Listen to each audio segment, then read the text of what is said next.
Jesus said if we don't forgive, then he won't forgive us. We need to talk about this. This is something that has to be talked about, especially if you're a Christian. Let me read a verse for you and let's get into it. I highly doubt that there is something more important for you to do right now, considering you're on social media. I know you got the time. Let's spend time with God. You might have immediately been convicted when I said that just now. Were there names that just popped into your head? Let's read a verse right now. Luke 23, verse 34. Jesus said, Father, forgive them, for they don't know what they are doing. Let's talk about that. Jesus was on the cross being punished for everything that we did, and yet he said, forgive them. How often do we want others to suffer?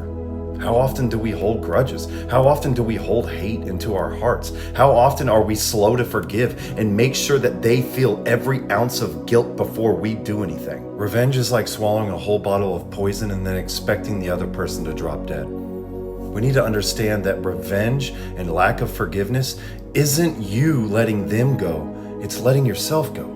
It's letting yourself be free. We need to release them to the Lord immediately. We say, Lord, I trust your justice. I trust your way. I release them to you and your mercy. I release their sins to you. I forgive them, Lord. Was Jesus beaten? Yes. Was Jesus humiliated? Yes. Was Jesus mocked and ridiculed? Yes. Was Jesus betrayed? Yes. And what did he do? He went on that cross and he said, Father, forgive them, for they know not what they're doing. And we're called to be like Jesus. We're called to be a walking image of Christ. Justice and mercy intersects at the cross, and that is what we're called to do as well. Pray for your enemies. Pray for those who persecute you. Why? Because Jesus did.